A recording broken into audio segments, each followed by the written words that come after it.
the next episode of AMC's The Walking Dead.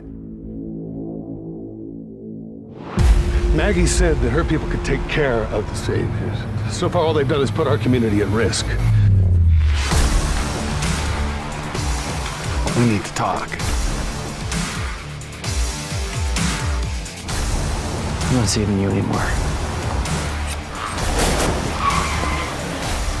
It's our way out. Why didn't you go with my dad?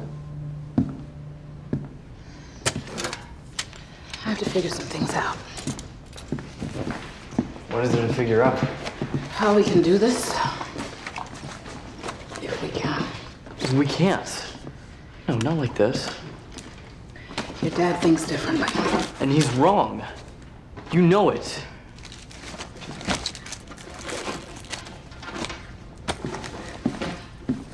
Even if I think he is, I don't know.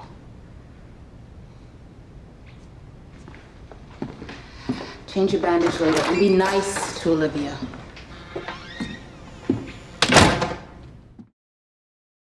Hey YouTubers, it's Charlie. So New Walking Dead, let's break it down. Trevor from Grand Theft Auto is totally back. So as you can see, Maggie doing just fine with the doctor at Hilltop. Next week, very Hilltop heavy episode. So we'll pick back up with Jesus, Gregory, their leader, who is a nice juxtaposition from Ezekiel. Like you can see that Trevor and the Saviors roll up and are like, look, we're changing the deal. You guys are all screwed now. And Gregory's just totally ready to roll over. Remember, the Hilltop community is relatively small compared to the safe zone, compared to the kingdom. So Gregory, unlike Ezekiel or even Rick after Negan, is a stronger personality than Gregory, is just ready to completely do whatever Negan and the Saviors want. Or really Trevor from Grand Theft Auto, because that's who he's dealing with here.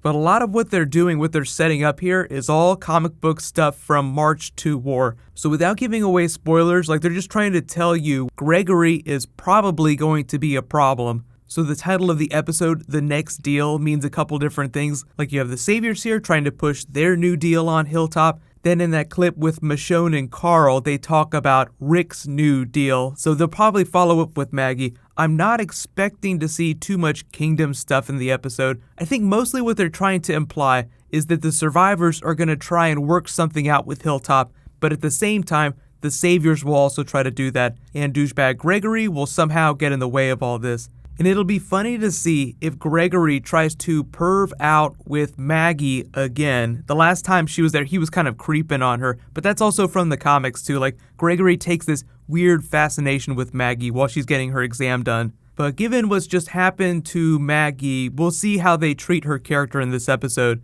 Because, one, she was basically on the edge of death. Then she also went through the trauma of losing Glenn Abraham and what happened with the survivors. So the main concern was in her losing the baby. But you can kind of see what they're doing with her character. Like, this is going to be her hole to climb out of. Like, they wouldn't save her then just to have Negan turn around and kill her or kill her baby. It's going to be like this big story of triumph. At least that seems like the direction they're taking things. We also see Sasha sharpening her knife at Hilltop. She looks like she's ready for business. So it really does see like we're in the middle of Volume 19, March to War. So if you want to read along in the comics, just read Volume 19, March to War. It makes sense that this is building towards Volume 20, All Out War, which would be like a really big action set piece way to end a season or begin a season. But we'll just see how close to the comics they stick and how fast they speed along. But you guys can let me know, do you think that they'll blow through March to War the first half of the season, or do you think that'll spill into the second half of the season?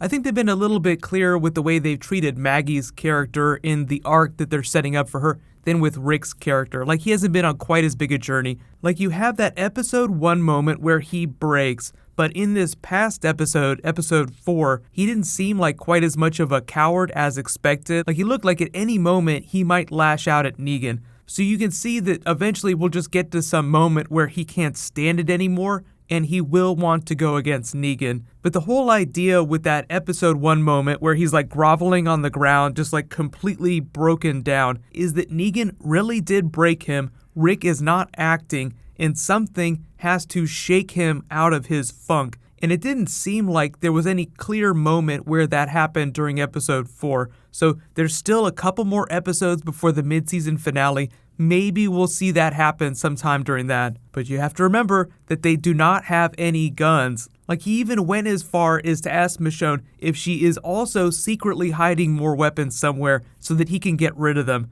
So there is a huge corner to be turned before he starts plotting against the Saviors. But the funny thing is that it seems like everybody else is kind of doing it for him. So when he finally gets to that moment where he says enough is enough, everybody else will already be prepared. But giveaway time. I'll say congratulations to this week's Walking Dead giveaway winner, Chase Morgan. You win a $20 Amazon gift card.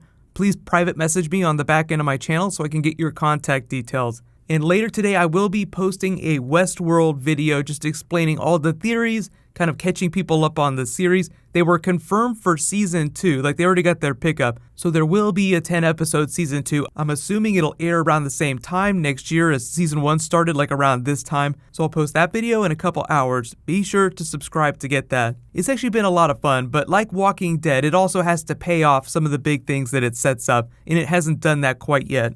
While you guys wait for that to post, you can click here for last night's episode of The Walking Dead, and you can click here for my Game of Thrones theory video. Thank you so much for watching, everybody. Let's high five. I'll see you guys tonight.